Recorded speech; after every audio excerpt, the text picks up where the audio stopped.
وای کوم انسان چې د الله تعالی د یو نوم وظیفه کوي نو فرشتي ورته دعا کوي چې الله تعالی دته عزت ورکړي یا الله دته عزت ورکړي. نو زموږ عزتمندو ډیره اسانه وظیفه ده او فرشتي چې د دې په وجه تاسو ته دعا وکړي چې الله تعالی دته عزت ورکړي نو تاسو سوچ کوئ بیا چې الله تعالی به تاسو ته څومره عزت درکړي. د فرشتو دعاګانې قبلېدو والے دعاګانې د ګورې هغې کې بیا د نه قبلېدو سوال هم نه پیدا کېږي. نو که تاسو غواړئ چې موږ ته د الله تعالی عزت راکړي او هر انسان غواړي چې موږ ته د الله تعالی عزت راکړي مقام او مرتبه راکړي هر ځای ته چې موږ ځو زموږ د هلته یو عزت وي یو مقام وي او یو رعب دی وي زموږ. نو که دا تاسو غواړئ که نه دا اسانه وظیفه تاسو شروع کړئ انشاءالله الله تعالی به تاسو ته عزت درکړي. نو وظیفه څنګه ده ترتیب یې څنګه دی کم ټایم کې به دا وظیفه تاسو کوئ دې ته غوږ کېږدئ.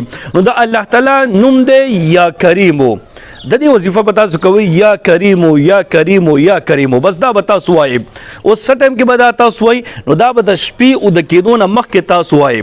چې کله د شپې تاسو اوده کېږئ که نه د دې نه مخکې به تاسو د الله تعالی دا نوم وایئ یا کریمو یا کریمو یا کریمو دا به تاسو وایئ.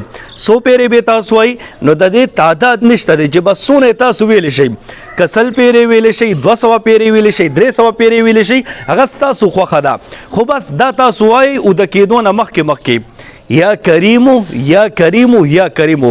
انشاءالله دومره عزت به تاسو ته الله تعالی درکړي که نه چې خلک بیا ستاسو نوم اوري ای به تاسو ته حیرانېږي چې الله تعالی دته دومره زیات عزت ورکو. زموږ عزتمندو ډیره مجربه وظیفه ده او د دې یا کریمو معنی ده ای عزتمند ذاته یا ای عزت والا ذاته.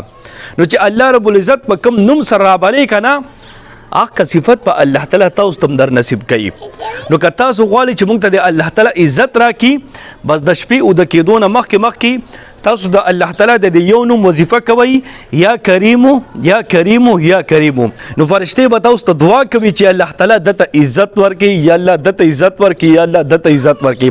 نو دغه دعا به ستاسو په حق کې انشاءالله قبلیږي او تاسو ته به الله تعالی عزت در نصیب کوي. نو په دې وظیفې باندې په خپل هم عمل شروع کړئ او نور مسلمانانو سره د ثواب په نیت باندې دا ویډیو هم ډیره شیر کړئ چې هغوی هم دا وظیفه زده کړي دا شروع کړي او تاسو ته دعاګانې کوي.